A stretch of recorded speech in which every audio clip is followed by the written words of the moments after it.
ಮಹಿಳೆ ಅನುಮಾನಾಸ್ಪದ ಸಾವು ಪ್ರಕರಣಕ್ಕೆ ಬಿಗ್ ಟ್ವಿಸ್ಟ್ ಸಿಕ್ಕಿದೆ. ಪತ್ನಿಯನ್ನ ಕೊಲೆ ಮಾಡಿ ಪತಿ ಡ್ರಾಮಾ ಮಾಡಿದ್ದಂತಹ ಪತಿಯನ್ನ ಈಗ ಅರೆಸ್ಟ್ ಮಾಡಲಾಗಿದೆ. ಪತ್ನಿಯನ್ನ ಕೊಲೆ ಮಾಡಿ ಈತ ಏನೂ ನಡೆದೇ ಇಲ್ಲ ಅನ್ನುವಂಥ ರೀತಿಯಲ್ಲಿ ಡ್ರಾಮಾ ಮಾಡಿದ್ದ. ಕರೆಂಟ್ ಶಾಕ್ನಿಂದ ಸಾವನ್ನಪ್ಪಿದ್ದಾಳೆ ಅಂತ ಕತೆ ಕಟ್ಟಿದ್ದ ಗಂಡ. ಹೆಬ್ಬಗೋಡಿ ಪೊಲೀಸರಿಂದ ಪ್ರಶಾಂತ್ ಕುಮಾರ್ನನ್ನ ಈಗ ಬಂಧನ ಮಾಡಲಾಗಿದೆ. ಅಕ್ಟೋಬರ್ 15ನೇ ತಾರೀಕು ಆ ಮಹಿಳೆಯ ಕೊಲೆ ನಡೆದಿತ್ತು. 15ನೇ ತಾರೀಕು ನಡೆದಂತಹ ಕೊಲೆ ಪ್ರಕರಣ ಇದು. ಪತ್ನಿಯ ಶೀಲವನ್ನ ಶಂಕಿಸಿ ಆರೋಪಿ ಗಂಡ ಕೊಲೆ ಮಾಡಿದ. ಕೊಲೆ ಆಗಿರುವಂತಹ ಯುವತಿ ಫೋಟೋ ಇದು. ಕಳೆದ 9 ತಿಂಗಳ ಹಿಂದೆಯಷ್ಟೇ ರೇಷ್ಮಾ ಮತ್ತು ಪ್ರಶಾಂತ್ ಇಬ್ಬರ ಮದುವೆ ಆಗಿತ್ತು. ಈ ಹಿಂದೆ ಮಹಿಳೆ ರೇಷ್ಮಾಗೆ ಮದುವೆ ಕೂಡ ಆಗಿ ಪತಿ ಸಾವನ್ನಪ್ಪಿದ್ದ. ಆಕೆಗಿದು 2ನೇ ಮದುವೆ. ಶಿಕಾರಿಪಾಳ್ಯದ ಓಂ ಶಕ್ತಿ ಲೇಔಟ್ನ 32 ವರ್ಷದ ರೇಷ್ಮಾ ಅನ್ನುವಂಥ ಮಹಿಳೆ ಕೊಲೆ ಆಗಿರುವಂಥದ್ದು. ಮೊದಲ ಮದುವೆಯಾಗಿ ಗಂಡ ತೀರ್ಕೊಂಡಿರೋದು, ಇದು 2ನೇ ಮದುವೆ ಆಕೆಗೆ. ಈಗ ಈತ ಆಕೆಯ ಶೀಲವನ್ನ ಶಂಕಿಸಿ ಹತ್ಯೆ ಮಾಡಿರೋದು ಬಗ್ಗೆ ಡೀಟೇಲ್ಸ್ ಕೊಡ್ತಾರೆ ನಮ್ಮ ಪ್ರತಿನಿಧಿ ಚಂದ್ರಪ್ಪ ಸಂಪರ್ಕದಲ್ಲಿದ್ದಾರೆ. ಚಂದ್ರಪ್ಪ, ಕೊಲೆ ನಡೆದ ನಂತರದಲ್ಲೂ ಕೂಡ ಏನೂ ನಡೆದೇ ಇಲ್ಲ ನಮ್ಮಂತ ಆಕ್ಟ್ ಮಾಡಿದಂಥ ವ್ಯಕ್ತಿ ಈತ, ಹೇಗೆ ಗೊತ್ತಾಯಿತು ಪೊಲೀಸರಿಗೆ? ಇದೇ ತಿಂಗಳ 15ನೇ ತಾರೀಕು ರೇಷ್ಮಾ ಅನ್ನುವಂತಹ ಮಹಿಳೆ ಬೆಂಗಳೂರವರಲ್ಲೇ ಆನೇಕಲ್ ತಾಲೂಕಿನ ಮಾರ್ಗೊಂಡಳ್ಳಿಯ ಹೋಮಶಕ್ತಿ ಬಡಾವಣೆಯಲ್ಲಿ ಅನುಮಾನಾಸ್ಪದ ರೀತಿಯಲ್ಲಿ ಬಾತ್ರೂಮ್ ಅಲ್ಲಿ ಬಿದ್ದು ಸಾವನ್ನಪ್ಪಿರ್ತಾಳೆ. ಪ್ರಾರಂಭದಲ್ಲಿ ಮನೆಯವರು ಅಂದ್ರೆ ಅವ್ರ ಕುಟುಂಬದವರೆಲ್ಲರೂ ಕೂಡ ಇದು ಒಂದು ಆಕೆ ಹೀಟರ್ ಏನ್ ಹಾಕಿರ್ತಾಳೆ ಸ್ನಾನ ಮಾಡ್ಲಿಕ್ಕೆ, ಬಿಸಿನೀರು ಕಾಯಿಸ್ಲಿಕ್ಕೆ, ಆ ಹೀಟರ್ ಶಾಕ್ ನಿಂದ ಈಕೆ ಸಾವನ್ನಪ್ಪಿರ್ತಾಳೆ ಅಂತ ಅನ್ಕೊಂಡಿರ್ತಾರೆ. ಪೊಲೀಸರು ಕೂಡ ಆರಂಭದಲ್ಲಿ ಅವರಿಗೆ ಅನುಮಾನ ಬಂದರೂ ಕೂಡ ಅಂದ್ರೆ ಹೆಬ್ಬಗೋಡಿ ಪೊಲೀಸರು ಈ ಪ್ರಕರಣ ಸಂಬಂಧ ಪ್ರಕರಣ ದಾಖಲು ಮಾಡಿಕೊಂಡು ತನಿಖೆನ ಮುಂದುವರಿಸಿರ್ತಾರೆ. ಬಟ್ ಆ ಒಂದು ಸಂದರ್ಭದಲ್ಲಿ ಅಂದ್ರೆ 15ನೇ ತಾರೀಕು ಈಕೆ ಏನು ಅನುಮಾನಾಸ್ಪದದಲ್ಲಿ ಸಾವನ್ನಪ್ಪಿದ್ದಾಳೆ ಅಂತಿಲ್ಲ ಅವರು ಕೂಡ ಭಾವಿಸಿದ್ದು ಒಂದು ಸಂಬಂಧಪಟ್ಟಾಗೆ ತನಿಖೆಯನ್ನ ಪ್ರಾರಂಭ ಮಾಡಿರ್ತಾರೆ. ಆದ್ರೆ ಈಕೆ ಹಿನ್ನೆಲೆಯನ್ನ ಅವರು ಪೊಲೀಸರು ಪರಿಶೀಲನೆ ಮಾಡ್ತಾರೆ. ಅಂದ್ರೆ 1 ವರ್ಷದ ಹಿಂದೆ ಅಂದ್ರೆ ಒಂದು ಏನ್ ಮೃತಪಟ್ಟಿದ್ದಾಳೆ ರೇಷ್ಮಾ, ಈಕೆ ಆರೋಪಿ ಪ್ರಶಾಂತ್ ಜೊತೆ ಫೇಸ್ಬುಕ್ ಮೂಲಕ ಪರಿಚಯ ಆಗಿ, ಇನ್ಸ್ಟಾಗ್ರಾಮ್ ಮೂಲಕ ಪರಿಚಯ ಆಗಿ ಮದುವೆ ಮಾಡ್ಕೊಂಡಿರ್ತಾಳೆ. ಈಕೆ ಸುಮಾರು ಒಂದು 12 ವರ್ಷ ಹಿಂದೆನೆ ಮದುವೆ ಮಾಡ್ಕೊಂಡು ಗಂಡ ತೀರ್ಕೊಂಡಿದ್ದು, ಒಂದು 9 ವರ್ಷದ ಮಗಳು ಕೂಡ ಇರ್ತಾಳೆ. ಈ ಹಿನ್ನೆಲೆಯನ್ನ ಪರಿಶೀಲನೆ ಮಾಡಿ ಪೊಲೀಸರು ಕೂಡ ಸಾಕಷ್ಟು ತನಿಖೆ ಮಾಡೋ ಸಂದರ್ಭದಲ್ಲಿ ಈಕೆ ಅನುಮಾನಾಸ್ಪದ ಸಾವನ್ನಪ್ಪಿದ್ದಾಳೆ, ಈಕೆಯನ್ನ ಕೊಲೆ ಮಾಡಿರೋ ಸಾಧ್ಯತೆ ಅನ್ನೋ ರೀತಿಯಲ್ಲಿ ಹೆಬ್ಬಗೋಡಿ ಪೊಲೀಸರು ಕೂಡ ತನಿಖೆ ಮಾಡಿದ್ದು, FSL ರಿಪೋರ್ಟ್ ಈ ಒಂದು ಮೃತ ರೇಷ್ಮಾ ಇದ್ದಾಳೆ ಆಕೆ ಕೊಲೆ ಆಗಿರುವಂತದ್ದು ಸದ್ಯ ತಿಳಿದು ಬಂದಿರುವಂತದ್ದು. ಆರೋಪಿ ಪ್ರಶಾಂತ್ ರವರೇ ರೇಷ್ಮಳನ್ನ ಕೊಲೆ ಮಾಡಿರುವಂತದ್ದು ಅನ್ನೋ ಒಂದು ಮಾಹಿತಿ ತಿಳಿದು ಬಂದಿದೆ. ಪ್ರಮುಖವಾಗಿ ಈತ ಆಕೆಯನ್ನ ಕೊಲೆ ಮಾಡ್ಲಿಕ್ಕೆ ಆಕೆ ಯಾವಾಗ್ಲೂ ಕೂಡ ಫೋನ್ ಸಂಪರ್ಕದಲ್ಲಿ ಇರ್ತಾಳೆ, ತನ್ನ ಮಾತನ್ನ ಕೇಳೋದಿಲ್ಲ. ಜೊತೆಗೆ ಆಕೆಯ ಒಡವೆಗಳನ್ನ ಈತ ಅಡಮಾನ ಇಟ್ಟಿರ್ತಾನೆ, ಅದನ್ನು ಕೂಡ ಪದೇ ಪದೇ ಕೇಳ್ತಾ ಇರ್ತಾಳೆ. ಈ ಎಲ್ಲ ರೀಸನ್ಗೆ ಆತ ಆಕೆಯನ್ನ ಕೊಲೆ ಮಾಡಿ ಅನುಮಾನ ಬರದೇ ರೀತಿಯಲ್ಲಿ ಆಕೆಯನ್ನ ಬಾತ್ರೂಮ್ ನಲ್ಲಿ ಎಳೆದು ಇದು ಹೀಟರ್ ಶಾಕ್ ನಲ್ಲಿ ಸತ್ತಿದ್ದಾಳೆ ಅನ್ನೋ ರೀತಿಯಲ್ಲಿ ಡ್ರಾಮಾ ಕ್ರಿಯೇಟ್ ಮಾಡಿ ಈತ ಎಸ್ಕೇಪ್ ಆಗಿರ್ತಾನೆ. ಆದ್ರೂ ಕೂಡ ಪೊಲೀಸರು ತನಿಖೆ ಮಾಡಿ ಸದ್ಯ ಆರೋಪಿಯನ್ನ ಬಂಧನ ಮಾಡಿದ್ದಾರೆ. ಮೃತ ರೇಷ್ಮಾ ಪೋಷಕರು ಹೇಳುವಂತದ್ದು, ನಮಗೆ ಆರಂಭದಿಂದಲೂ ಕೂಡ ಪ್ರಶಾಂತ್ ಮೇಲೆ ಒಂದು ಅನುಮಾನ ಇತ್ತು, ಆತನ ಈಕೆಯನ್ನ ಕೊಲೆ ಮಾಡಿದ್ದಾನೆ ಅಂತೇಳಿ. ಸದ್ಯ ಈಗ ಅದು ದೃಢ ಆಗಿದೆ, ಆತನಿಗೆ ಕಠಿಣ ಶಿಕ್ಷೆ ಆಗ್ಬೇಕು ಅಂತೇಳಿ ಅವರ ಕುಟುಂಬದವರು ಆಗ್ರಹ ಮಾಡ್ತಾ ಇದ್ದಾರೆ. ಅರುಣ್, ಥ್ಯಾಂಕ್ ಯು ಚಂದ್ರಪ್ಪ ಡೀಟೇಲ್ಸ್ಗೆ. SIT ಬಗೆದಷ್ಟು ಬಯಲಾಗ್ತಾ ಇದೆ ಮತಗಳ್ಳತನದ ಕೇಸ್ ವಿಚಾರ. ಬಾರ್ ಅಂಡ್ ರೆಸ್ಟೋರೆಂಟ್ ನಲ್ಲೂ ಕೂಡ ವೋಟರ್ ಲಿಸ್ಟ್ ಪತ್ತೆಯಾಗಿದೆ. ಬಾರ್ ಅಂಡ್ ರೆಸ್ಟೋರೆಂಟ್ ನಲ್ಲಿ ವೋಟರ್ ಲಿಸ್ಟ್ ಪತ್ತೆಯಾಗಿರೋದು SIT ದಾಳಿಯ ಸಂದರ್ಭದಲ್ಲಿ ಮತದಾರರ ಪಟ್ಟಿ ಪತ್ತೆಯಾಗಿರುವಂತಹ ಜಾಗ bar and restaurant. Apna bar and restaurant ನಲ್ಲಿ ಮತದಾರರ ಪಟ್ಟಿ ಪತ್ತೆಯಾಗಿದೆ. SIT ಅಧಿಕಾರಿಗಳಿಗೆ ಸಿಕ್ಕಿರೋದು. ಬಾರ್ನಲ್ಲಿ ಕುಳಿತು vote ಡಿಲೀಟ್ಗೆ plan ಆಗಿತ್ತಂತೆ.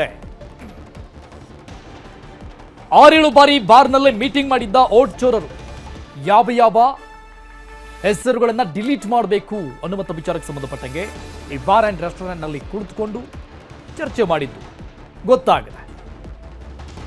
Voter list bar and restaurant ನಲ್ಲಿ ಯಾಕೆ ಬಂತು, ಹೇಗೆ ಬಂತು ಅನ್ನುವಂಥ ಎಲ್ಲ ಆಯಾಮಗಳಲ್ಲೂ ಕೂಡ SIT ತನಿಖೆಗೆ ಮುಂದಾಗ್ತಾ ಇದೆ. SITಯ ದಾಳಿಯ ಸಂದರ್ಭದಲ್ಲಿ ಅಪ್ನಾ ಬಾರ್ ಅಂಡ್ ರೆಸ್ಟೋರೆಂಟ್ ನಲ್ಲಿ ಮತಪಟ್ಟಿ ಸಿಕ್ಕಿರೋದು. SITಯಿಂದ ಒಂದೊಂದೇ ವಿಚಾರಗಳು ಹೊರಬೀಳ್ತಾ ಇದೆ. ಕಲಬುರಗಿಯ ಆಳಂದ ಮತಕ್ಷೇತ್ರದಲ್ಲಿ ವೋಟ್ ಚೋರಿಯಾಗಿದೆ ಎನ್ನುವಂಥ ವಿಚಾರ ಬಹಳ ಗಂಭೀರ ಸ್ವರೂಪಗಳನ್ನು ಪಡೆದುಕೊಳ್ತಾ ಇದೆ ಡೇ ಬೈ ಡೇ. ಗುತ್ತೇದಾರ ಮೇಲೆ ಈಗಾಗಲೇ ಹೇಳಲಾಗಿತ್ತು.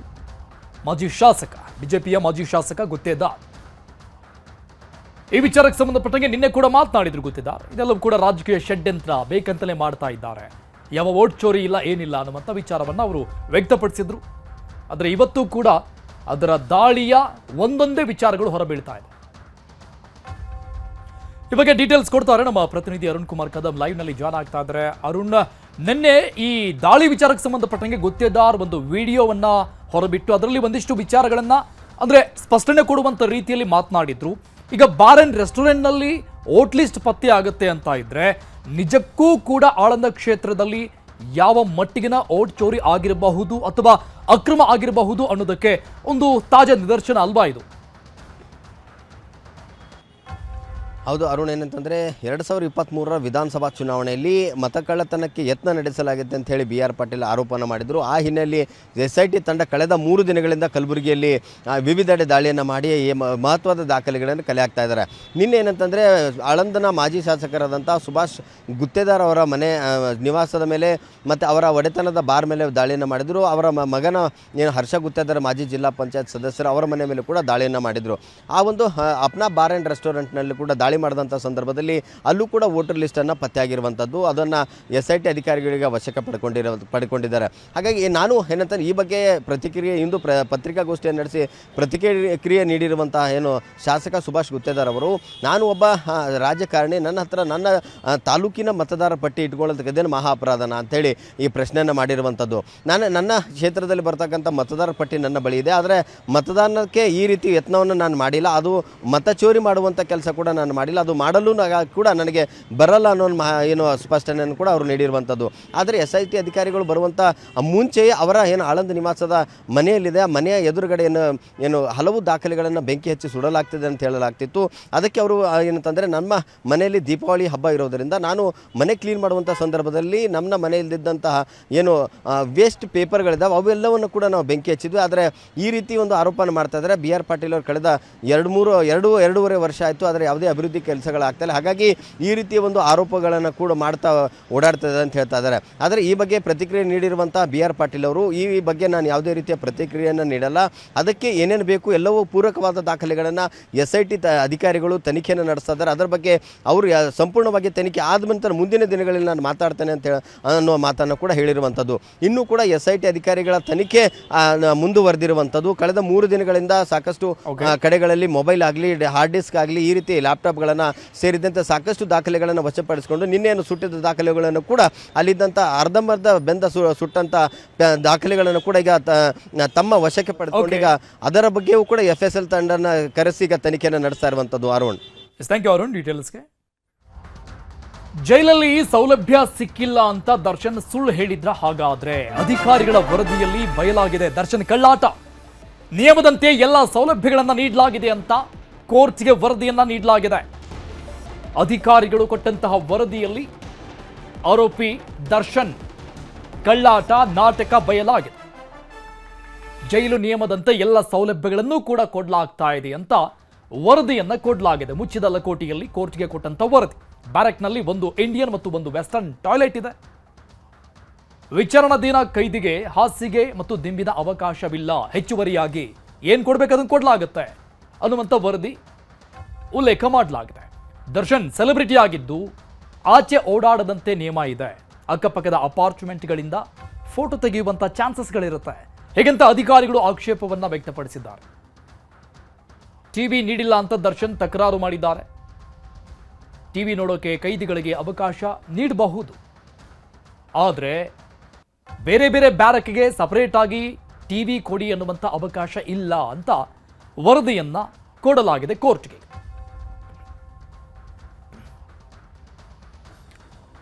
ಕೋಲಾರ ಜಿಲ್ಲೆಯ ವೇಮಗಲ್ ಕುರುಗಲ್ ಪಟ್ಟಣ ಪಂಚಾಯಿತಿಯ 2 ಗ್ರಾಮಗಳಿಗೆ ಇದುವರೆಗೂ ರಸ್ತೆನೇ ಇಲ್ಲ. ಸುಳಿದೇನಹಳ್ಳಿ ಹಾಗೂ ಕ್ಯಾಲನೂರು ಗ್ರಾಮದ ಜನ ರಸ್ತೆ ಇಲ್ಲದೆ ಪರದಾಡ್ತಾ ಇದ್ದಾರೆ. ಇದೇನು ಚುನಾವಣೆ ಆರಂಭ ಆಗುತ್ತೆ ಅನ್ನುವಾಗ 17 ಕೋಟಿ ವೆಚ್ಚದ ಕಾಮಗಾರಿಗಳಿಗೆ ಗುದ್ದಲಿ ಪೂಜೆ ಮಾಡಿದ್ರು, ಇದುವರೆಗೂ ಗುದ್ದಲಿ ಪೂಜೆ ಆರಂಭಿಸಿಲ್ಲ. ಶಾಸಕ ಕೊತ್ತೂರು ಮಂಜುನಾಥ್ ಗಮನಕ್ಕೂ ತಂದರೂ ಕೂಡ ಯಾವುದೇ ಪ್ರಯೋಜನ ಆಗಿಲ್ಲ. ಈ ಸಮಸ್ಯೆ ಬಗ್ಗೆ ನಮ್ಮೂರಲ್ಲಿ ನ್ಯೂಸ್ 18 ಕನ್ನಡ ಪ್ರಸಾರ ಆಗುತ್ತೆ ನೋಡಿ.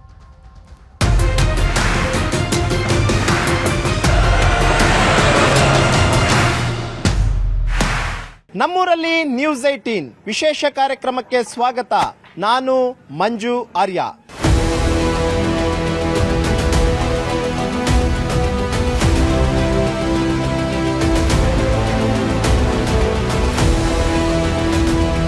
ನಿಮ್ಮ ಊರಿನ ಏನೇ ಸಮಸ್ಯೆ ಇದ್ರೂ ಕೂಡ ಅಷ್ಟೇ, ನಾವು ನಿಮ್ಮ ಊರಿಗೆ ಬಂದು ಆ ಒಂದು ಸಮಸ್ಯೆಯನ್ನ ಸರ್ಕಾರ ಮತ್ತು ಜನಪ್ರತಿನಿಧಿಗಳ ಮುಂದೆ ಇಡುವಂತ ಒಂದು ಕೆಲಸವನ್ನ ನಮ್ಮೂರಲ್ಲಿ ನ್ಯೂಸ್ 18 ಅನ್ನುವಂತ ಕಾರ್ಯಕ್ರಮದ ಮುಖಾಂತರವಾಗಿ ಮಾಡ್ಕೊಂಡು ಬರ್ತಾ ಇದ್ದೀವಿ. ಅದರಂತೆ ಇವತ್ತು ನಾನು ಕೋಲಾರ ಜಿಲ್ಲೆಯ ವೇಮಗಲ್ ಸಮೀಪದ ಸುಳದೇನಹಳ್ಳಿ ಅನ್ನುವಂತ ಒಂದು ಗ್ರಾಮದಲ್ಲಿದ್ದೀನಿ. ಇಲ್ಲಿ ವೇಮಗಲ್ನ ಪಟ್ಟಣ ಪಂಚಾಯಿತಿಯ ಎಲೆಕ್ಷನ್ ಇನ್ನೇನು ಶುರುವಾಗುತ್ತೆ ಅನ್ನುವಂತರಲ್ಲಿ ಆತುರಾತುರವಾಗಿ ಒಂದು ಅಧಿಸೂಚನೆಯನ್ನು ಹೊರಡಿಸ್ತಾರೆ. 18 ಕೋಟಿ ವೆಚ್ಚದಲ್ಲಿ ಸುಮಾರು 7 ಹಳ್ಳಿಗಳಿಗೆ ವಿವಿಧ ಕಾಮಗಾರಿಗಳಿಗೆ ಚಾಲನೆಯನ್ನ ಕೊಡ್ತಾರೆ. ಆ ಚಾಲನೆ ಕೊಟ್ಟಂತಹ ಕಾಮಗಾರಿಗಳ ದುಸ್ಥಿತಿಯನ್ನು ಒಮ್ಮೆ ನೀವು ಗಮನಿಸ್ತಾ ಇರಬಹುದು.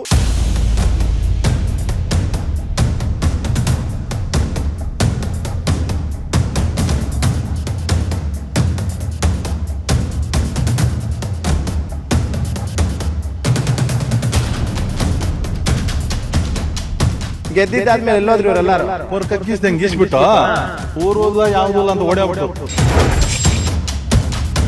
ಗುದ್ಲಿ ಪೂಜೆ ಮಾಡಿದ್ರು, ನಾವೊಂಥರ ಪೂಜೆ ಮಾಡಿದ್ವಿ. ಅವ್ರಿಗೆ ಪೂಜೆ ಮಾಡೋದು ಅಭಿವೃದ್ಧಿ ಇಲ್ಲ, ಏನಿಲ್ಲ. ಈ ಊರಾಗ ಇರೋದೇ ಬೇಡ ಅನ್ಸ್ಬಿಟ್ಟದೆ. ಊರುಗಳಲ್ಲಿ ಅಣ್ಣಪ್ಪನವ್ರವ್ರ ಅಥವಾ ಇನ್ನೇನ ತಿಂತಾರ ಅಂತ ಈ ರಸ್ತೆನಿ ಈ ರೀತಿ ಇಟ್ಕೊಂಡವ್ರೆ. ಕೋಲಾರ ಶಾಸಕರು ಸಿಂಗ್ಪುರ್ ಮಾಡ್ತೀನಿ ಅಂತ ಹೇಳ್ತಾ ಇದ್ದಾರೆ. ಇದೇ ಸಿಂಗ್ಪುರ್. ಇವರೆಲ್ಲ ಬೇಕಾ ನಮ್ಗ? ಮುಳ್ಳು ದಿನ ಸಾರಿ ಅವರು ಬರ್ಲಿ, ಇನ್ನು ನೋಡೋಣ. ಇದು ಸುಳದೇನಹಳ್ಳಿ ಅನ್ನುವಂತ ಒಂದು ಗ್ರಾಮದಲ್ಲಿರುವಂತಹ ರೋಡ್ನ ದುಸ್ಥಿತಿ. ಚರಂಡಿಗಳೆಲ್ಲನೂ ಕೂಡ ಕಿತ್ತಾಕ್ಬಿಟ್ಟಿದ್ದಾರೆ. ಯಾಕಂದ್ರೆ ಇವರು 2 ತಿಂಗಳಿಂದ ಪಟ್ಟಣ ಪಂಚಾಯತ್ ಎಲೆಕ್ಷನ್ ಮಾಡ್ತೀವಿ ಅಂತಾರೆ. ಆ ಟೈಮ್ನಲ್ಲಿ ಓಟ್ಗೋಸ್ಕರ ಈ ರೀತಿಯಾಗಿ 17-18 ಕೋಟಿ ರೂಪಾಯಿ ವೆಚ್ಚದಲ್ಲಿ ನಾವು ನಿಮ್ಮ ಊರುಗಳನ್ನು ಅಭಿವೃದ್ಧಿ ಮಾಡ್ತೀವಿ, ನಮ್ಗೆ ಓಟ್ ಹಾಕಿ ಅಂತ ಹೇಳ್ಬಿಟ್ಟು ಇವರು ಅಧಿಸೂಚನೆಯನ್ನು ಹೊರಡಿಸ್ಬಿಟ್ಟು ಅವತ್ತು ಗುದ್ದಲಿ ಪೂಜೆಯನ್ನ ಮಾಡ್ತಾರೆ. ಅವತ್ತು ಮಾಡಿರುವಂತಹ ಗುದ್ದಲಿ ಪೂಜೆಯನ್ನ ಇವತ್ತು ನೀವು ನೋಡ್ತಾ ಇರ್ಬೋದು. 2 ತಿಂಗಳಾಯ್ತು. 2 ತಿಂಗಳಿಂದ ಈ ರೋಡ್ಗಳು ಎಷ್ಟರ ಮಟ್ಟಿಗೆ ಅಧ್ವಾನ ಹೋಗ್ಬಿಟ್ಟಿದೆ ಅಂತಂದ್ರೆ, ಆ ಚರಂಡಿನೆಲ್ಲ ಕಿತ್ತಾಕ್ಬಿಟ್ಟು ಆ ಮನೆಗಳ ಮುಂದೆ ಓಡಾಟ ಕೂಡ ಆಗೋದಕ್ಕಾಗದ ರೀತಿಯಲ್ಲಿ ಮಾಡಿಬಿಟ್ಟಿದ್ದಾರೆ. ಇಲ್ಲೊಬ್ಬರ ಅಜ್ಜಿ ಇದಾರೆ, ಅವ್ರನ್ನ ನಾನು ಮಾತನಾಡಿಸ್ತೀನಿ. ಅಜ್ಜಿ, ಎಷ್ಟ್ ದಿನ ಆಯ್ತು ರೋಡ್ ಕಿತ್ತಾಕೆ? 2-3 ತಿಂಗಳಾಯ್ತು. 2 ತಿಂಗಳಾಗೋಯ್ತು. ಏನ್ ಹೇಳಿದ್ರ ಅವತ್ತೇನೋ ಎಲ್ಲ ಅಭಿವೃದ್ಧಿ ಮಾಡ್ಬಿಡ್ತೀವಿ, ರೋಡ್ ಮಾಡ್ಬಿಡ್ತೀವಿ, ಚರಂಡಿ ಮಾಡ್ತೀವಿ ಅಂತ ಹೇಳಿದ್ರಂತಲ್ಲ ಓಟ್ ಕೇಳಕ್ ಬಂದಾಗ? ಏನೇನ್ ಹೇಳಿದ್ರ ಅವತ್ ನಿಮ್ಗೆ? ಹೇಳಿದ್ರು ಎಲ್ಲ ಚರಂಡಿ ಮಾಡ್ತೀರಿ, ನಲ್ಲಿಗಳಾಕ್ ಕೊಡ್ತೀರಿ ಅಂತೆಲ್ಲ ಹೇಳಿದ್ರು. ಓಟ್ ಹಾಕದ್ರ ನೀವ್ ಹೋಗ್ಲಿ? ಹಾಕಿದ್ವಿ. ದುಡ್ಡು ಗಿಟ್ ತಗೊಂಡ್ರು ಹಂಗೆ ಹಾಕದ್ರ? ದುಡ್ಡು ಯಾರು ತಕೊಂಡ್ರು? ದುಡ್ಡು ತಗೊಂಡಿಲ್ಲ. ಒಟ್ನಲ್ಲಿ ಒಂದು ಅಭಿವೃದ್ಧಿ ಆಗ್ಲಿ, ರೋಡ್ ಗಿಡ್ ಮಾಡ್ಲಿ ಅಂತ ಹಾಕಿದ್ರಿ. ಪುಟ್ ಮಕ್ಳಿದಾರೆ ನಿಮ್ ಮನೆಯಲ್ಲೇ 3-4 ಮಕ್ಳಿದಾರೆ, ಆಟ ಆಡ್ತೀರ. ಚರಂಡಿ ಗಿರಂಡಿಗೆ ಬಿದ್ರೆ ಯಾರು ಹೊಣೆ ಅಂತ? ಯಾರು ಹೊಣೆ? ಅದಕ್ಕೆ ಬಿರ್ಬಿನ್ ಮಾಡ್ಕೊಡ್ಲಿ ಅಂತ. ಅಣ್ಣ, ಈ ರೋಡು 2 ತಿಂಗಳಿಂದ ಚುನಾವಣೆ ಅಂತ ಹೇಳ್ಬಿಟ್ಟು ಇವರು ಆತ್ರ ಗುದ್ದಲಿ ಪೂಜೆ ಮಾಡ್ಬಿಟ್ರು. ಒಂದ್ 7 ಹಳ್ಳಿಯಲ್ಲಿ ಅಭಿವೃದ್ಧಿ ಮಾಡ್ಬಿಡ್ತಾನೆ 17 ಕೋಟಿ ರೂಪಾಯಿ ದುಡ್ಡಲ್ಲಿ ಅಂತ ಹೇಳ್ಬಿಟ್ಟು. ಗೆದ್ದಿದ್ದಾದ್ಮೇಲೆ ಎಲ್ಲೋದ್ರು ಇವರೆಲ್ಲಾರು? ಅವ್ರ ಕಗ್ಗಿಸ್ದಂಗೆ ಗೀಸ್ಬಿಟ್ಟು ಊರೋದ ಯಾವುದಿಲ್ಲ ಅಂತ ಓಡಾಡ್ಬಿಟ್ರು. ಓಟ್ಗಳು ಹಾಕ್ಸ್ಕೊಂಡ್ರ ಅಂತಾಗ ಊರು ಬೇಡ ಯಾವ್ದು ಬೇಡ ಅಂದ್ಬಿಟ್ಟು ಪೊರ್ಗಿಸ್ದಂಗೆ ಗೀಸ್ಬಿಟ್ಟು ರೋಡ್ ನಾನ್ ಮಾಡಿದ್ನಿ ಸುದ್ದಿಕ್ತೀನಿ ನಿಮ್ಕ ಅಂತ ಹೇಳ್ಬಿಟ್ಟು ಬಿಟ್ಬಿಟ್ಟು ನಮ್ನ ಹಾಳು ಮಾಡ್ಬಿಟ್ಟು. ಹಿಂಗ್ ಮಾಡೋ ಬದ್ಲು ಮೊದ್ಲೇ ಅಟ್ಲೀಸ್ಟ್ ಚೆನ್ನಾಗಿತ್ತೇನೋ ಬಹುಶಃ. ಮಣ್ಣವಾಗಿತ್ತು, ಅದನ್ನ ಹಾಳು ಮಾಡಿಕ್ಕವ್ರೆ. ನಾವೇನ್ ಸರ್ ಮಾಡೋದು? ಈ ಮಟ್ಟಕ್ಕೆ ಬಂದ್ವಿ ಸರ್ ನಮ್ಮಂತವ್ರ ವಯಸ್ಸಾದವ್ರು ಕಾಣ್ದವ್ರ ಬಿದ್ದು ಏನ್ ಮಾಡ್ತೀರಿ? ಕಳೆದು ಹೋಗ್ತೀರಿ. ಇಷ್ಟ ಮಾತ್ರ ಅನುಕೂಲ ಮಾಡ್ಯಾವ್ರೆ ನಮ್ಮನ್ನ ಹಾಳು ಮಾಡಿ. ಈಗ ಎಲೆಕ್ಷನ್ ಮುಗಿತಾ? ಎಲ್ಲ ಮುಗಿತ್ತು. ಗೆದ್ರ ಹೋಗ್ಲಿ, ಅವ್ರು ಯಾರು ಆಶ್ವಾಸನೆ ಕೊಟ್ಟವ್ರು? ಎಲ್ಲೇ ಗೆದ್ದಿರ್ಲ ಬಿಟ್ಟವ್ರೆ, ಹೋದ್ರು. ಏನಂತಾರೆ? ಗೆದ್ದಿರ ಆಯ್ತಪ್ಪ ಮಾಡಿಸ್ತೀನಿ ಅಂತಾರ. ಅಷ್ಟ್ ಮಾಡ್ತಾವ್ರೆ. ಇವ್ರು ಹೋದಾರ, ಅವತ್ತು ಹೋದಾರ, ಇವತ್ತು ಇಲ್ಲ. ಇವತ್ತು ನಾವ್ ನೋಡೋಣ ಅಂದ್ರು ಕೂಡ ಇಲ್ಲ. ನೋಡೋಣ ಅಂದ್ರೆ ಇಲ್ಲ ಸರ್. ಹುಡ್ಕೊಂಡು ಹೋಗ್ಬಿಡ್ಬೇಕಾಯ್ತು ನೀವೇನು? ಬಾರಪ್ಪ ಅವತ್ತಂಗೆ ನಾವು ಹುಡ್ಕೊಂಡು ಕಣ್ಕಾಂತಾರೆ ಎಲ್ಲಿ ಬಿದ್ದು ಆಮಕ್ ನಾವು ಹೋಗ್ಬಿಟ್ಟೇರಿ ಅಂದ್ಬಿಟ್ಟು ಹೋಗಲತ್ತ. ಹಂಗೆ ಈ ಸುಳ್ದೇನಹಳ್ಳಿ ಹೆಂಗಾಗ್ಬಿಟ್ಟಿದೆ ಅಂತಂದ್ರೆ, ಇವ್ರು ಪಾಪ ಏನೋ ಒಂದು ಆಸೆ ಅವ್ರಿಗೂನು, ನಮ್ಮೂರ್ ಅಭಿವೃದ್ಧಿ ಆಗ್ಬಿಡುತ್ತೆ, ಯಾರೋ ಒಬ್ರು ಗೆದ್ರೆ ಸಾಕಪ್ಪ ಅತ್ಲಾಗೆ, ಈ ರೋಡ್ ಆಗಿರ್ಬೋದು, ಚರಂಡಿ ಅಂತ ಹೇಳ್ಬಿಟ್ಟು. ಅಣ್ಣ, ಏನಣ್ಣ ಏನ್ ಹೇಳ್ತೀಯ ನಿಮ್ಮ ಊರಿನ ಅವ್ಯವಸ್ಥೆ ಬಗ್ಗೆ? ಏನಿದೆಯೋ ಈಗ ಮೊದ್ಲು ಕಾಂಗ್ರೆಸ್ ಅವ್ರು ಬಂದು ಅದಾಕ್ತೀನಿ ಇದಾಕ್ತೀನಿ ಅಂತ ಹೇಳ್ಬಿಟ್ಟು ಹೋದ್ರು, ಭರವಸೆ ಕೊಟ್ರು. ಪ್ಲಸ್ ಅದು ಏನು ಮಾಡೋಲ್ಲ. ಸುತ್ತಮುತ್ತ ಒಂದು 7 ಹಳ್ಳಿಗಳಿಗೆ ಒಂದು ಗುದ್ಲೆ ಪೂಜೆ ಮಾಡಿದ್ರಲ್ಲ, 7 ಹಳ್ಳಿಯಲ್ಲೂ ಸ್ವಾಮಿ ಹಿಂಗೆ ಕಿತ್ತಾಕಿದಾರ ಹೇಗೆ ಅಂತ? ಇಲ್ಲ ಸರ್, ಅದು ಒಂದೊಂದು ಇದ್ರ ಮೇಲೆ ಇವಾಗ ನಮ್ಮ ಪಟ್ಟಣ ಫಂಡ್ ಇದೆಯಾ? 17 ಕೋಟಿ ರೂಪಾಯಿ ಫಂಡ್ ಇದೆಯಾ? ಫಂಡ್ ಅದು ಅಧ್ಯಕ್ಷರು ಉಪಾಧ್ಯಕ್ಷರು ಇದ್ರ ನಿಮ್ ಪ್ರಕಾರ ಒಬ್ಬ ವೋಟರ್ ಆಗಿ ಈಗ ನೀವು ವೋಟ್ ಹಾಕಿದೀರಾ, ನೀವ್ ಹೇಳಿ 17 ಕೋಟಿ ರೂಪಾಯಿ ವ್ಯವಹಾರ ಅಂದ್ರೆ ಗುದ್ದಲಿ ಪೂಜೆ ಮಾಡಿದಾಗ ಅನುದಾನ ಇದೆ ಅಂತ ಹೇಳ್ಬಿಟ್ಟು ಹೇಳಿದ್ರು. ನಿಮ್ ಪ್ರಕಾರ ಇದೆಯಾ? ಇದೆಯಾ? ಇದೆ, ಮಾಡ್ತಾರೆ, ಖಂಡಿತ ಮಾಡೇ ಮಾಡ್ತಾರೆ.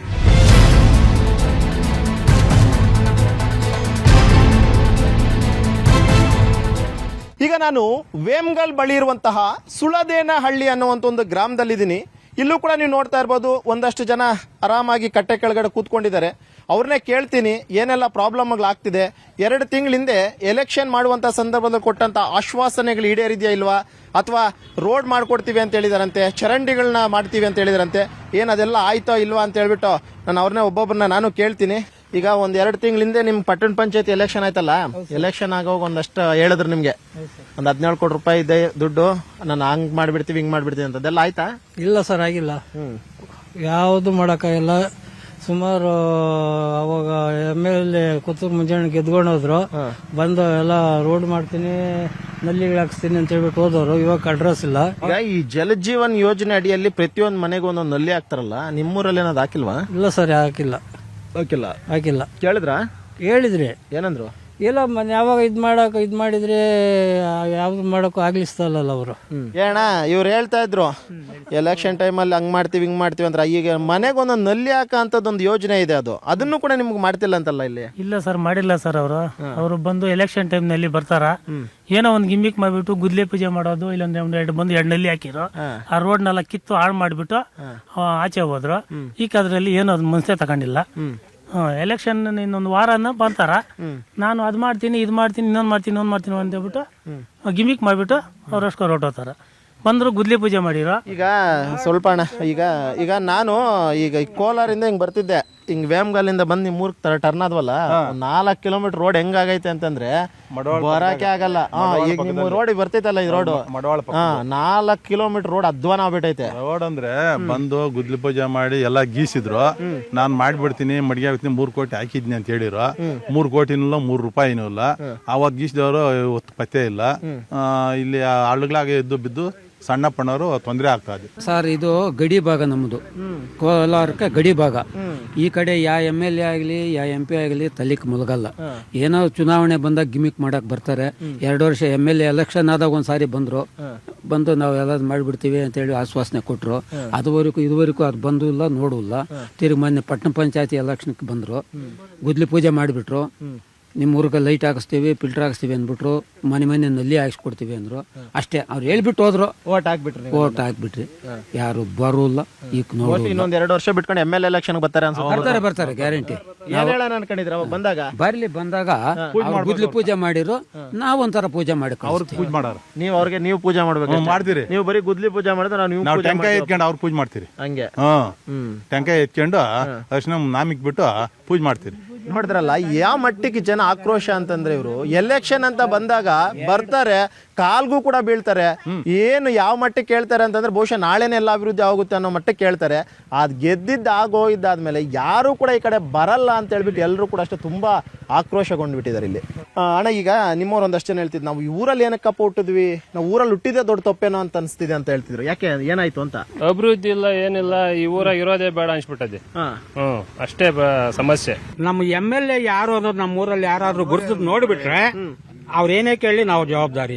ಇಂಥವರೆಲ್ಲ ಯಾಕ್ರಿ ಬರ್ಬೇಕು ನಮ್ಮ ರಾಜ್ಯಕ್ಕ, ನಮ್ ಕರ್ನಾಟಕ ಯಾಕೆ ಬಂದು ಇವರು ಸೇವೆ ಮಾಡ್ತೀನಿ ಅಂತ ಮಾಡ್ಬೇಕು? ಅಷ್ಟು ಆಯ್ತು. ಮೊನ್ನೆ ಎಲೆಕ್ಷನ್ ಟೈಮಲ್ಲಿ ಬಂದ್ಬಿಟ್ಟು ನಾನು ರೋಡ್ ಮಾಡ್ಕೊಡ್ತೀನಿ, ಲೈಟ್ ಹಾಕ್ತೀನಿ, ಫಿಲ್ಟರ್ ಮಾಡ್ತೀನಿ ಅನ್ಬಿಟ್ಟು ಮಾಡಿರು. ಯಾರೋ ಪುಣ್ಯಾತ್ಮನು ಮಾಡಿದ್ ಫಿಲ್ಟರ್ ನೀರ್ ಬಿಡೋಲ್ಲ, ಪುಣ್ಯಾತ್ಮನಿತ್ನು ಯಾರೋ ತೊತ್ತೋರ್ ಮಂಜು ಕರೆಂಟ್ ಕಟ್ ಮಾಡಿನು. ಇವರು ನಮ್ಗೆ ಅಭಿವೃದ್ಧಿ ಮಾಡ್ತಾರೆ. ಇವರೆಲ್ಲ ಬೇಕಾ ನಮ್ಗ? ಮುನ್ನದಿನ ಸರ್ ಈ ಸಾರಿ ಅವರು ಬರ್ಲಿ, ಇನ್ನು ನೋಡೋಣ. ಅವ್ರು ಹೇಳ್ತಾ ಇದ್ರು, ನಮ್ಮೂರಲ್ಲಿ ಯಾರಾದ್ರೂ MLA ಇವ್ರೇ ಅಂತ ಹೇಳ್ಬಿಟ್ರೆ ಅವ್ರು ಕೇಳಿದ್ ಕೊಡ್ತೀನಿ ಅಂತ ಹೇಳ್ಬಿಟ್ಟು. ಅಂದ್ರೆ MLA ಊರಿಗೆ ಬರೋದೇ ಇಲ್ವಾ? ಸರ್, ಬಂದಿಲ್ಲ. ಮೊನ್ನೆ ಪಟ್ಟಣ ಪಂಚಾಯತ್ ಎಲೆಕ್ಷನ್ ಇತ್ತಲ್ಲ, ಅದಕ್ಕೋಸ್ಕರ ಬಂದ್ರು, ಗುದ್ಲಿ ಪೂಜೆ ಎಲ್ಲ ಮಾಡ್ಕೊಂಡು ಹೋದ್ರು. ಬಂದು ಮಾಡ್ಕೊಂಡು ಹೋದ್ಮೇಲೆ ಇವಾಗ ಬಂದೇ ಇಲ್ಲ ಅವರು. ಅಷ್ಟೇ, ಈಗ ಕೆಲಸ ಅಷ್ಟೇ ಅವ್ರದ್ದು. ಅಭಿವೃದ್ಧಿ ಅಂದ್ರೆ ಅಷ್ಟೇ ಮಾಡಿರೋದು, ಅಷ್ಟೇ ಮಾಡಿ. ಏನ ಬಾಣ ಇಲ್ಲಿ ಏನಣ್ಣ ಏನು ಹೇಳ್ತಿದ್ರ ಆಗ್ಲೇ? ಏನ್ ಮಾಡಿ ಅವ್ರು ಏನ್ ಗುಡ್ಕೆ ಏನ್ ಮಾಡೋಲ್ಲ. ಅವರು ಬಂದ್ರು, ಅಲ್ಲಿ ಲೈಟ್ ಹಾಕ್ಬೋದ್ರು ನಮ್ಮೂರವ್ರು, ಹಾಕ್ಲಿಸಲ್ಲ. ಯಾರು ಕೊತ್ತೂರು ಮಂಜು ಹಾಕ್ಲಿಸಲ್ಲ. ಯಾಕಂತೆ? ಅದು ಗೌರ್ಮೆಂಟ್ ಜಮೀನು ಹಾಕಿಲ್ಲ ಅಂದ. ಆಮೇಲೆ ಸ್ವಂತ ಜಮೀನು ಹಾಕ್ಸಿರಿ, ಪಾಪ ವೆಂಕಟೇಶನ್ ಸ್ವಂತ ಜಮೀನು ಕೊಟ್ಟು ಅಲ್ಲಿ ಹಾಕ್ಸಿರಿ, ಹಾಕ್ಸಲ್ಲ. ಇಲ್ಲಿ ಬಂದು ಪೂಜೆ ಮಾಡಿ ಹೊರಟ್ನು, ಇವಾಗ ಪತ್ತೆ ಅಲ್ಲ. ಏನ್ ಅನ್ಸುತ್ತೆ ನಿಮ್ಮ ಊರ್ ಬಗ್ಗೆ ನಿಮ್ಗೆ? ಏನ್ ಅನ್ಸುತ್ತೆ ಸರ್? ಏನು ಇಲ್ಲ, ರೋಡ್ ಇಲ್ಲ, ನೀರು ಹಿಡಿಯಕ್ಕೆ ಅವಶ್ಯಕತೆ, ನೀರು ಉರ್ವೇ ಇಲ್ಲ. ಇರೋರ್ ಮನೆಗಳಾಗ ಬರ್ತಾವೆ, ಇಲ್ದಿದ್ದವ್ರಿಗೆ ಉರ್ವೇ ನೀರಿಲ್ಲ. ನಮ್ಮ ಕಷ್ಟ ಯಾರಿಗೂ ಬೇಡ ಸರ್, ಅಷ್ಟು ಕಷ್ಟ ಇದೆ. ಈಗ ಹೇಳ್ತಾ ಇದ್ರು ಸರ್, ಕೆಲವೊಂದಷ್ಟು ಸಣ್ಣ ಪುಟ್ಟದ ಒಂದು ಲೈಟ್ ಹಾಕ್ಬೇಕಂದ್ರು MLA ಅವ್ರು ಇಲ್ಲ ಹಾಕ್ಬಾರ್ದು, ಅದು ಗೌರ್ಮೆಂಟ್ ಪ್ರಾಪರ್ಟಿ ಅಂತಾರಂತೆ. ಇನ್ನೇನು ಮತ್ತೆ ಇವ್ರು ಏನು ಮಾಡೋಕ್ಕೆ ಅಂತ ಮುಂದಾಗಿದ್ರು. ಹೋಗ್ಲಿ ಅಟ್ಲೀಸ್ಟ್ ಅವರಾದ್ರೂ ಒಂದು ವ್ಯವಸ್ಥೆ ಮಾಡಲಿ, ಗೌರ್ಮೆಂಟ್ ಜಾಗದಲ್ಲಿ ಒಂದು ದೊಡ್ಡ ಲೈಟ್ ಹಾಕ್ಲಿ ಬಿಡಿ, ಹೋಗ್ಲಿ ಅಟ್ಲೀಸ್ಟ್. ಅಲ್ಲ ಸರ್, ಅದು ಒಂದು ಕಸ ಇದೆ. ಮೇನ್ ಇನ್ನೊಂದು ಏನಾಗ್ಬಿಟ್ಟಿದೆ ಅಂದರೆ ಈ ರಾಜ್ಯದಲ್ಲಿ MLA MP MNC ಇನ್ನೊಂದು ಬೇಕಾಗಿಲ್ಲ. ಇವಾಗ ಸುಮ್ಮನೆ ಬಿಟ್ಬಿಡೋದೇ ಆರಾಮ. ಏನೋ ರೈತರು ಹಂಗೆ ಏನೋ ಕೂಲಿಯನ್ನೆಲ್ಲ ಮಾಡಿ ಜೀವನ ಮಾಡಿ ಅಂತಾರ, ತಗೊಂಡೋಗ್ತಾರ ಕಂಪ್ನಿಗೆ ಜಮೀನು ಕಿತ್ಕೊಂತಾರ, ಕೊಡಲ್ಲ ಅಂದ್ರೂ ಕಂಪ್ನಿಗಳಿಗೆ ಕೆಲಸ ಕೊಡೋಂಗಿಲ್ಲ. ತಿರ್ಗಾ ಎಲೆಕ್ಷನ್ ಬರೋವಾಗ ಏನು ಬೇಕಾದರೂ ಪೌರುಷ ಹೇಳ್ಬಿಟ್ಟು ಹೊರಟೋತಾರ, ಮತ್ತೆ ತಲೆ ಇಲ್ಲ ಈ ಕಡೆ ಇಲ್ಲ. ಈಗ ನೀವು ನೋಡಿದಿರ ನಿಮ್ಮೂರ್ಗೊಂದು ರೋಡ್ ಇಲ್ಲ, ಒಂದು ಸರಿಯಾಗಿ ಒಂದು ಲೈಟ್ ಇಲ್ವಂತೆ. ಆ ಚರಂಡಿಗಳಂತೂ ಯಾವ ಮಟ್ಟಕ್ಕೆ ಅಂದ್ರೆ, ಈಗ ಏನಾದ್ರೂ ಮಳೆ ಬಂತು ಅಂತಂದ್ರೆ ಸೊಳ್ಳೆಗಳೆಲ್ಲ ನಿಮ್ಮ ಮನೆಯಲ್ಲೇ ಇರುತ್ತೆ. ಇದೇನು ಕಾಣಲ್ವಾ ಇವ್ರಿಗೆ ಯಾರಿಗೂ? ಯಾರಿಗೂ ಕಾಣ್ತಲ್ಲ, ಇದುವರೆಗೂ ಕಾಣ್ತಿಲ್ಲ. ಇದುವರೆಗೂ ನಾನ್ ಮದುವೆ ಆಗಿ ಬಂದು 20 ವರ್ಷ ಆಗ್ತಾ ಬಂತು, ಅದ್ ಮುಂದೆ ಏನು ಗೊತ್ತಿಲ್ಲ. ಇದುವರೆಗೂ ಒಬ್ಬ ಮೆಂಬರ್ ಆಗ್ಲಿ, ಒಬ್ಬ MLA ಆಗ್ಲಿ, ಯಾರು ಇದುವರೆಗೂ ನಮ್ಮರ ಒಂದು ಕೆಲಸ ಮಾಡಿಸ್ಲೇ ಇಲ್ಲ. ಮೊನ್ನೆ ಬಂದು ಎಲೆಕ್ಷನ್ಗೆ ಮಂಡಲ ಪಂಚಾಯತ್ ಎಲೆಕ್ಷನ್ ಬಂದಿದ್ರಲ್ಲ, ಬಂದು ಕತ್ತೂರಲ್ಲಿ ಅಲ್ಲಿ ಬಂದು ಗುದ್ಲು ಪೂಜೆ ಮಾಡ್ಬಿಟ್ಟು ಹೋದ್ರು. ಅವಾಗ ಬಂದು ಮಾಡ್ಬಿಟ್ಟು ಹೋಗಿರೋದೆ, ಇದುವರೆಗೂ ಊರಲ್ಲಿ ಹೆಜ್ಜೆ ಇಕ್ಕಿಲ್ಲ. ಆ ರೋಡ್ ಅಂತೂ ನಾವು ಮದುವೆ ಆದ ಕಾಲದಿಂದ ಹಾಗೆ ಇದೆ. ಈಗ ಎಲ್ಲರೂ ಹೇಳ್ತಾ ಇದ್ರು, ಒಬ್ಬ ಪಟ್ಟಣ ಪಂಚಾಯಿತಿಯಲ್ಲಿರುವಂತಹ ಒಬ್ಬರಿಗೆ ಉಪಾಧ್ಯಕ್ಷರಿಗಿರುವಂತಹ ಒಂದು ಮಿನಿಮಮ್ ಕಾಳಜಿ ಇವತ್ತು ಶಾಸಕರಿಗೋ ಸಂಸದರಿಗೋ ಜಿಲ್ಲಾ ಉಸ್ತುವಾರಿ ಸಚಿವರಿಗೆ ಇಲ್ದಂಗೆ ಆಯ್ತಲ್ಲ. ಇಲ್ಲ ಇಲ್ಲ ಅವ್ರದ್ದೇನು ಇಲ್ಲಿ ಅವ್ರು ಓಟ್ ಕೇಳಕ್ ಬರ್ತಾರೆ, ಇನ್ನೊಂದ್ 2 ವರ್ಷ ಅಷ್ಟೇ, ತಿರುಗಿ ಬರ್ತಾರೆ, ಶುರು ಮಾಡ್ತಾರೆ. ಬರೋದು ಬೇಡ, ನಮ್ಗೆ ಅಭಿವೃದ್ಧಿ ಮಾಡೋದು ಬೇಡ. ಓಟ್ ನಿಮ್ಮ ಊರಲ್ಲಿ ನಮ್ದು 400 ಓಟ್ ಇದೆ. 400 ಓಟಾಗ 50 ಓಟ್ ಹೋಗಿದೆ ಅಷ್ಟೇ. ಪುತ್ತೂರು ಮಂಜು ಅವ್ರು ಎಷ್ಟು ಓಟಲ್ ಗೆದ್ರಿ ಸಲ? ಈ ಸಾರಿ 50 ಓಟ್ ಹೋಗಿದೆ, 100 ಓಟ್ ಅವ್ರದ್ದು, 300 ಓಟ್ ನಮ್ದು. ಎಷ್ಟು ಓಟಲ್ ಗೆದ್ದಿದ್ದಾರೆ ಅವ್ರ ಸಲ? 30,000. ಅದಕ್ಕೆ ನಿಮ್ 400 ಓಟ್ ಲೆಕ್ಕಕ್ಕಿಲ್ಲ ಅವ್ರಿಗೆ. ಲೆಕ್ಕಕ್ಕಿಲ್ಲ. ಯಾಕಂದ್ರೆ ಇಲ್ಲಿ ನಮ್ಕ ಈ ಹಳ್ಳಿ ಜನ ಅಮಾಯಕರು ಅಂತೇಳಿ ನಮ್ಮೂರ್ಗಳೆಲ್ಲ ಲೆಕ್ಕಿಲ್ಲ. ಈ ಸಾರಿ ಅಮಾಯಕರು ಏನನ್ನೋದು ಈ ಸಾರಿ ತೋರಿಸಿದ್ರಿ. ಗುದ್ಲಿ ಪೂಜೆ ಮಾಡ್ಬಿಟ್ಟು 10 ಮನೆ ನಲ್ಲಿಗ್ಲು ಹಾಕ್ಬಿಟ್ಟೋದ್ರು. ಇನ್ನು ಊರೆಲ್ಲ ಏನ್ ಮಾಡಿದ್ರೆ ಯಾಕೆ ಮಾಡಿಲ್ಲ? 3 ಮನೆ ಇಲ್ಲಿ ನಲ್ಲಿಗ್ಲು ಹಾಕಿರೋದು. ಮಳೆ ಹೊಡಿತಾ ಇದ್ರೆ ತೋರಿಸ್ಬಿಟ್ಟು ನಲ್ಲಿಗೆ ಸುಮ್ನೆ ಮ್ಯಾಗ ಹಾಕ್ಬಿಟ್ಟು ಹೊರಟೋದ್ರು. ಇನ್ನು ಊರೆಲ್ಲ ಇನ್ನೇನ್ ಸಾರ್ ಮಾಡ್ಬೇಕು ನಾವು? ಟೋಟಲ್ ಊರಲ್ಲಿ 100 ಮನೆ ಇದೆ ಸರ್, ಇಲ್ಲಿ ಒಂದು 10 ಮನೆಗೆ ಹಾಕ್ಯವ್ರು ನಲ್ಲಿ. ಏನ್ ಹೇಳ್ತೀರಿ ಸರ್ ನಿಮ್ಮ ಶಾಸಕರಿಗೆ? ನಮ್ಮ ಶಾಸಕರಿಗೆ ಏನು ಹೇಳೋದಿಲ್ಲ. ಎಲೆಕ್ಷನ್ ಟೈಮಲ್ಲಿ ರಾಜಕೀಯ ಮಾಡಿ ಸಂತೋಷ, ಯಾರ್ದೇನೋ ಅಭ್ಯಂತರ ಇಲ್ಲ. ಬಟ್ ಹಿಂದುಳಿದ ಊರುಗಳನ್ನ ಸ್ವಲ್ಪ ಅಭಿವೃದ್ಧಿ ಮಾಡಕ್ಕೆ ಸಹಾಯ ಮಾಡ್ರಿ. ಫಂಡ್ ಸ್ವಲ್ಪ ರಿಲೀಸ್ ಮಾಡಿಸಿ. ನೋಡಿ ಮನೆಗೆ ನಲ್ಲಿ ಹಾಕ್ತಿದ್ದಾರೆ, ದಯವಿಟ್ಟು ಅದಕ್ಕೇನು ತೊಂದರೆ ಕೊಡದೆ ಸ್ವಲ್ಪ ಹಣ ಬಿಡುಗಡೆ ಮಾಡಿಸಿ. ಫಂಡ್ ರಿಲೀಸ್ ಮಾಡಿದ್ರೆ ಮನೆಗೂ ನೀರು ಹೋದ್ರೆ ನಿಮ್ಮ ಮೇಲೆ ಪ್ರೀತಿ ಹುಡ್ತದೆ ಎಲ್ಲಾರ್ಗು. ಒಂದು ವೇಳೆ ಏನಾದ್ರೂ ಈ ಊರಿನ ಕಡೆಗಣಿಸಿದ್ರು, ಅಭಿವೃದ್ಧಿ ಮಾಡೋದಕ್ಕೆ ಹಿಂದೇಟ್ ಹಾಕಿದ್ರು ಅಂತಂದ್ರೆ ಮುಂದೆ ಏನು ಮಾಡಬೇಕು ಅಂತ ಅನ್ಕೊಂಡಿದ್ರೆ ಎಲ್ರು? ಸರ್ಕಾರಕ್ಕೆ ಹಣ ಇಲ್ಲ ಅಂತ ಹೇಳಿದ್ರೆ ಗ್ರಾಮೀಣ ಪ್ರದೇಶದ ಜನ ಹೆಂಗ್ ಗೊತ್ತಾ, ನಾವು ಭಿಕ್ಷೆ ಬೇಡ ಆದ್ರೂ ಏನ್ ಸರ್, ನಾವು ದುಡಿಮೆ ಮಾಡ್ತೀವಿ ನೋಡು, ಆ ದುಡಿಮೆ ಬೇಕಾದ್ರೂ ಆಗ್ತೀವಿ. ಫಸ್ಟ್ ಏನು ಗೊತ್ತಾ, ಹಳ್ಳಿ ಅಭಿವೃದ್ಧಿ ಆಗಬೇಕು. ಹಳ್ಳಿ ಅಭಿವೃದ್ಧಿ ಆಗಿಲ್ಲ ಅಂದರೆ ಗ್ರಾಮೀಣ ಪ್ರದೇಶದ ಜನ ಅಭಿವೃದ್ಧಿ ಆಗಿ ಅವ್ರು ಆರೋಗ್ಯವಾಗಿಲ್ಲ ಅಂದರೆ ನೀವು ಎಷ್ಟೇ ರಾಜಕೀಯ ಮಾಡೋ ಅನಾರೋಗ್ಯವಾಗಿರ್ತದೆ. ಅದಕ್ಕೋಸ್ಕರ ಹೇಳ್ತಾ ಇರೋದೇನು ಗೊತ್ತಾ, ನೀವು ಗುದ್ಲಿ ಪೂಜೆ ಚುನಾವಣೆ ಗಿಮಿಕ್ ಮಾಡೋಕೆ ಹೋಗ್ಬೇಡಿ, ಹಳ್ಳಿ ಅಭಿವೃದ್ಧಿಗೆ ಮಾಡಿ. ಯಾಕಂದರೆ ಸರ್ಕಾರದಿಂದ ಬರೋಂಥ ಹಣನ ನಾವೇನು ನಿಮ್ಮ ಮನೆಯಿಂದ ತಂದಾಕೆ ನಿಮ್ಮ ಆಸ್ತಿ ಮಾರ್ಯಾಕೆ ಅಂತ ಹೇಳ್ತಾ ಇಲ್ಲ. ಸರ್ಕಾರದಿಂದ ಏನು ಬರ್ತದೆ, ಇವಾಗ ಸಿದ್ದರಾಮಯ್ಯನವರು 50 ಕೋಟಿ ಕೊಟ್ಟಿದ್ದಾರಂತ ಒಬ್ಬೊಬ್ಬ MLAಗೆ. ಆದರೆ ಕುಗ್ರಾಮಗಳು ಯಾವಿದೆ, ಅಭಿವೃದ್ಧಿ ಆಗದ ಗ್ರಾಮಗಳು ಯಾವುದಿದೆ ಗುರುತಿಸಿ. ಯಾಕಂದರೆ ಅವ್ರು ಏನು ಮಾಡ್ತಾರೆ ಅಂದರೆ ಒಂದು ಲೆಕ್ಕಾಚಾರ ಹಾಕ್ಕೊಂತಾರೆ, ಅಣ್ಣ ನೀಕು ಓಟ್ ಎಷ್ಟಿಲ್ಲದಣ್ಣ ಈ ಊರಲ್ಲ ಏಮ್ ಕಣ ಎಸವು, ಅದೊಂದು ತಾರತಮ್ಯ ಇದೆ. ಯಾಕಂದ್ರೆ ನಾನು ಇಡೀ ಗಡಿ ಭಾಗ ಕೋಲಾರ ಜಿಲ್ಲೆ ಎಲ್ಲ ಓಡಾಡ್ತಾ ಇರ್ತೀನಲ್ವಾ, ಅವಾಗ ಹೋಗ್ತಿರ್ತಾರೆ, ವಾಡು ಓಟೆ ಹಾಕ್ತಾರಪ್ಪ ಇವರು ಓಟೆ ಹಾಕಿಲ್ಲ ಅಂತೆ, 50 ಓಟು ಬಂದಿರೋದು, ಅವ್ರಿಗೆ ಯಾಕೆ ಅಭಿವೃದ್ಧಿ ಮಾಡ್ಬೇಕಂದ್ರೆ ಅಭಿವೃದ್ಧಿ ವಿಚಾರದಲ್ಲಿ ಓಟು ವಿಚಾರ ಕಲೆ ಹಾಕ್ಬಾರ್ದು. ಒಬ್ಬ ಶಾಸಕನಾಗಲಿ ಯಾವುದು ಶಾಶ್ವತ ಇಲ್ಲ. ಹಳ್ಳಿ ಜನ ಪ್ರೀತಿ ಕೊಟ್ರೆ ನೀನು ಶಾಸಕನೂ ಆಗ್ತೀಯ. ಹಳ್ಳಿ ಜನ ಏನಾದ್ರು ಹಿಂದಿರುಗಿ ಬಿದ್ರೆ ಕಡೆಗೆ ನೀನು ಮುನ್ಸಿಪಾಲ್ಟಿ ಇದಕ್ಕೂ ಏನೋ ಕಸ ಹೊಡೆಯರ್ ಕೂಡ ಆಗಲ್ಲ ಅಂತೇಳಿ ಎಚ್ಚರಿಕೆ ಕೊಡ್ತಾರೆ. ಓಕೆ, ಕೇಳಿದ್ರಲ್ಲ, ಇದು ಸುಳದೇನಹಳ್ಳಿ ಅನ್ನುವಂಥ ಒಂದು ಗ್ರಾಮದ ಜನರು ಹೇಳ್ತಾ ಇರುವಂಥದ್ದು. ದಯವಿಟ್ಟು ಯಾವುದೇ ರಾಜಕಾರಣಿ ಆಗಿರಲಿ ಗಿಮಿಕ್ ಮಾಡಕ್ಕೆ ಹೋಗಬೇಡಿ. ಎಲೆಕ್ಷನ್ ಟೈಮ್ ಬಂದಾಗ ಇನ್ನೇನೋ ಮಾಡಿಬಿಡ್ತೀನಿ ಅಂತೇಳಿ ಗುದ್ದಲಿ ಪೂಜೆ ಮಾಡುವಂಥದ್ದು ಅಥವಾ ಇಷ್ಟು ಕೋಟಿ ನಾನು ಕೊಡ್ತೀನಿ ಅಂತ ಹೇಳೋವಂಥದ್ದು, ದಯವಿಟ್ಟು ಈ ಗಿಮಿಕ್ನ ಬಿಟ್ಬಿಡಿ. ನೀವು ಕೆಲಸ ಮಾಡಿ ತೋರಿಸಿ, ನಾವೇ ನಿಮ್ಮನ್ನು ಭುಜದಲ್ಲಿ ಇಟ್ಕೊಂಡು ಮೆರೆಸ್ತೀವಿ. ಇಲ್ಲ ಅಂತಂದರೆ ಶಾಸಕರಾಗಿರ್ಬೋದು ಅಥವಾ ಪಟ್ಟಣ ಪಂಚಾಯತಿಯವರಾಗಿರ್ಬೋದು, ಮುಂದಿನ ಬಾರಿ ಚುನಾವಣೆಗೆ ದಯವಿಟ್ಟು ಯಾರು ಓಟ್ ಕೇಳೋಕ್ಕೆ ನಮ್ಮೂರ ಕಡೆ ಬರಬೇಡಿ ಅನ್ನುವಂಥ ಒಂದು ಎಚ್ಚರಿಕೆಯ ಸಂದೇಶವನ್ನು ಸಂಬಂಧಪಟ್ಟಂತಹ ಅಧಿಕಾರಿ ಮತ್ತು ರಾಜಕಾರಣಿಗಳಿಗೆ ಕೊಡ್ತಿದ್ದಾರೆ. ಇದು ಈ ಊರಿನ ಸಮಸ್ಯೆ. ನಾಳೆ ಮತ್ತೊಂದು ಊರಿನ ಸಮಸ್ಯೆಯೊಂದಿಗೆ ನಿಮ್ಮ ಮುಂದೆ ಬರ್ತೀವಿ. ಅಲ್ಲಿವರೆಗೂ ನೋಡ್ತಾ ಇರಿ News 18, ಜಾಲ ನಮ್ಮದು, ಬಲ ನಿಮ್ಮದು.